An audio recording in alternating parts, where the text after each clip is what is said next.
É isso, Jesus. O governo ainda não enviou esse pacote aí para o Congresso Nacional. Ontem eu conversei com alguns deputados e senadores, até imaginei que haveria um debate maior sobre o assunto dentro do Congresso, mas não houve tanto. Houve mais ali conversas nos corredores, houve uma ou outra entrevista no Salão Azul ou no Salão Verde ali do Senado e da Câmara, mas não teve um debate intenso dentro da Câmara e do Congresso e do Senado. Por quê? Porque eles estão esperando ainda chegar esse pacote, essas medidas. O que chegou até agora foram apenas os discursos de Haddad e da equipe econômica do governo Lula. O prazo é muito curto, né, Jesus? Tem menos de um mês aí para aprovar esse pacote este ano ainda. Lembrando que ainda tem que aprovar também o orçamento para 2025. Então, os deputados e senadores vão correr contra o tempo para poder votar isso aí. O que está pegando ali, Jesus? Muitos deputados e senadores estão falando que para ter uma boa vontade na aprovação, eles colocaram um terceiro elemento, não só o governo, mas também o legislativo, eles colocaram ali o Supremo Tribunal Federal liberar as emendas parlamentares, liberar que as emendas continuem sendo pagas esse ano. Foram mais de 49 bilhões de reais previstos aí para 2024, só que lá em agosto o Supremo Tribunal Federal travou o pagamento das emendas.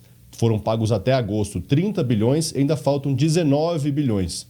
Então, em um pouco mais de um mês aí, o governo teria que liberar o Supremo teria que autorizar o governo a liberar todas as emendas parlamentares para que então os deputados e senadores entregassem ali o que eles prometeram para as suas bases eleitorais.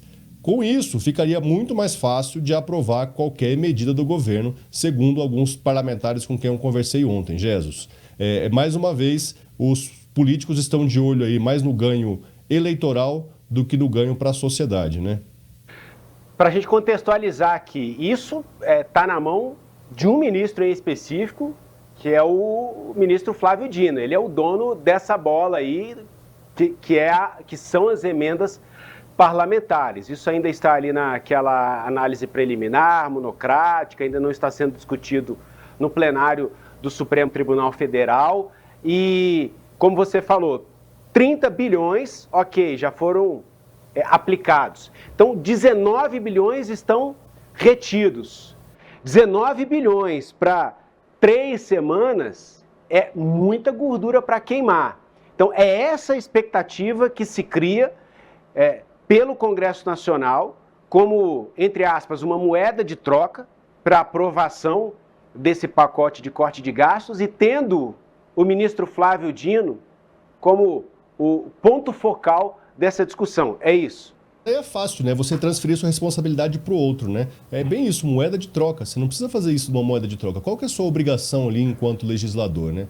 A sua obrigação ali é avaliar as propostas, fazer propostas e votá-las. A questão das emendas é uma questão que está na justiça, não depende ali dos deputados e senadores. Eles não podem botar a faca no pescoço ali de um ministro, de um juiz e falar para ele, olha, se você não liberar aqui, eu não vou aprovar o pacote de corte de gastos. Porque fica um discurso ali um pouco insano, né? Se você pensa ali, por exemplo, a oposição por muito tempo, em qualquer governo por muito tempo a oposição chegou e falou assim, defendemos reduzir os gastos públicos. E agora que é feita uma proposta de redução dos gastos públicos, ela vai falar assim, olha, só vou reduzir, ou então os próprios governistas, só vou reduzir se liberar as emendas parlamentares. Faça a sua parte, a parte ali do judiciário ali, a gente tem que esperar que aconteça mesmo, né? A expectativa aqui nos corredores de Brasília é que até a próxima semana haja uma definição por parte do Supremo, né?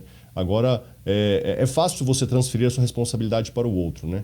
E um pouco do que está acontecendo neste momento é exatamente isso.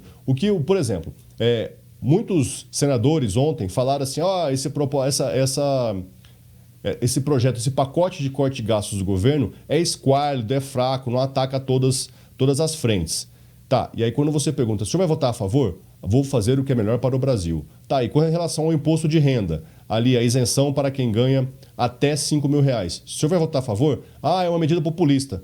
Mas tudo bem, e o senhor vota a favor ou não? Vou fazer o que é melhor para o Brasil. Ou seja, eles também não querem bater de frente ali para que lá no futuro isso não prejudique os votos que ele tem ou então a avaliação que ele tem dentro da base eleitoral dele. Então tem esse jogo. Por enquanto está sendo um jogo de cena ali. Vamos ver o que vem a partir da próxima semana quando a proposta chegar de fato no Congresso Nacional e os deputados e senadores puderem começar a analisá-la.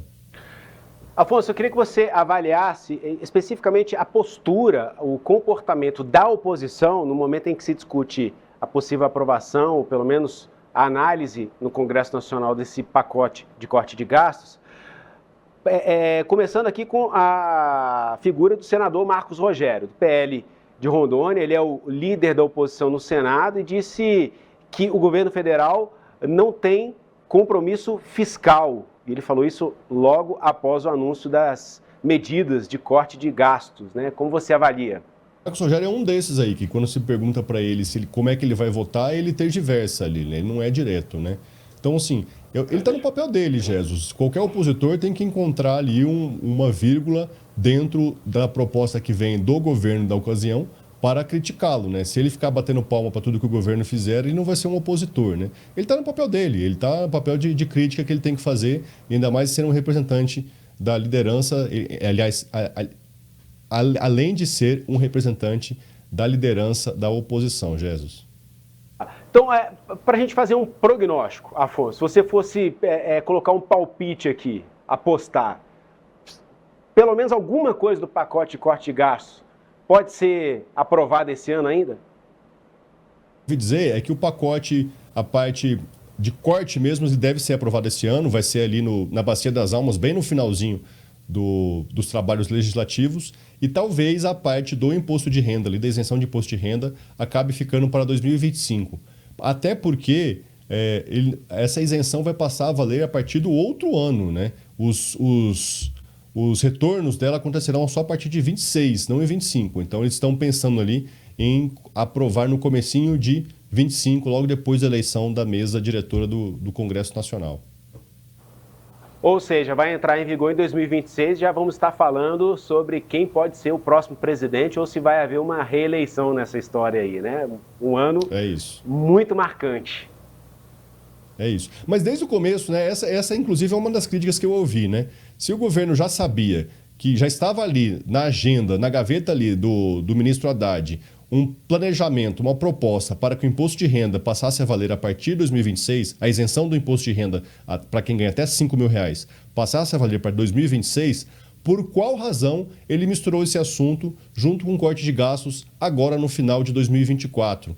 Disseram que isso não fez um tanto sentido, né? Por isso, parte do mercado reagiu negativamente, o dólar subiu, além de que ficaram descontentes com o tamanho desse pacote que o governo apresentou. Há no Congresso Nacional também uma discussão da oposição, falando mais um pouquinho da oposição, de que faça um corte ali de 10 anos de 1,5 trilhão de reais. Inclusive ali com limitações ao aumento das emendas parlamentares. A oposição puxou essa discussão ali porque o governo demorou muito, né, para entregar o pacote de corte de gastos, Jesus. Não sei se você lembra, ali era para entregar na semana retrasada, jogou para a semana passada e entregou só nessa, né? E fora que a discussão está acontecendo há uns 2 ou 3 meses já sobre esse assunto. Então, a oposição vai tentar levar esse projeto também para confrontar com o do governo. A chance de aprovação nesse momento, pelo que eu conversei, é pequena, que o corte é muito maior do que o governo está prevendo. A oposição prevê 1,5 trilhão em 10 anos e o governo está prevendo 325 bilhões em 5 anos. É um número menor aí, mas a chance de aprovação da PEC, aí, da proposta da oposição, ainda é bem pequena, Jesus. Afonso Benites, muito obrigado pelos esclarecimentos, pela análise. Até a próxima. Um ótimo final de semana. Conte comigo. Bom fim de semana a todos.